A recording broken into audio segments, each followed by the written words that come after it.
আসসালামু আলাইকুম। আজকে আমি আপনাদের সাথে খুব সহজ আর কমন একটা রেসিপি করে দেখাবো। রান্না করে দেখাবো এগ নুডলস।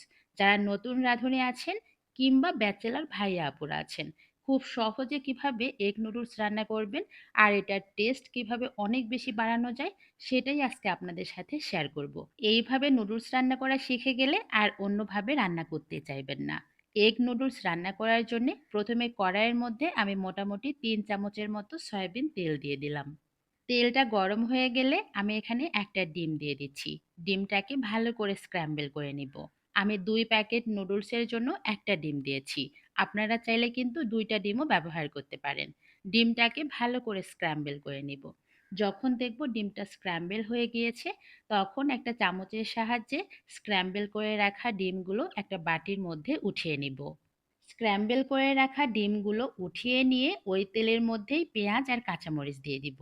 আমি এখানে একটা বড় সাইজের পেঁয়াজ আর সাথে ৩টা কাঁচামরিচ ব্যবহার করেছি। অল্প একটু তেল ব্যবহার করেছি, যেটা দেখাতে ভুলে গিয়েছি। পেঁয়াজের কালারটা যখন দেখব বেরেস্তা কালার হয়ে এসেছে, এই পর্যায়ে পেঁয়াজ আর কাঁচামরিচ আমি একটা বাটির মধ্যে উঠিয়ে নিব। এরপরে ওই কড়াইয়ের মধ্যে আমি ১.৫ কাপ পানি দিয়ে দিব। আমি ২ কাপ নুডলসের জন্য ১.৫ কাপ পানি ব্যবহার করছি। পানির রেশিওটা অবশ্যই খেয়াল রাখবেন।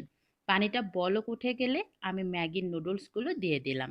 নুডলসটাকে মোটামুটি আমি ৭ থেকে ৮ মিনিটের মতো সেদ্ধ করে নিব। যখন দেখব নুডলসটা ভালোভাবে সেদ্ধ হয়ে গিয়েছে, এই পর্যায়ে দিয়ে দিচ্ছি ম্যাগি মসলা, যেটা নুডলসের প্যাকেটের মধ্যেই থাকে। আমি ২ প্যাকেট নুডলসের জন্য ২ প্যাকেট মসলাই ব্যবহার করেছি। নুডলসের সাথে মসলা ভালো করে নেড়ে-চেড়ে মিশিয়ে নিয়েছি। এখন দিয়ে দিচ্ছি এর মধ্যে ভেজে রাখা পেঁয়াজ আর কাঁচামরিচ, সাথে স্ক্র্যাম্বল করে রাখা বা ভেজে রাখা ডিমগুলো।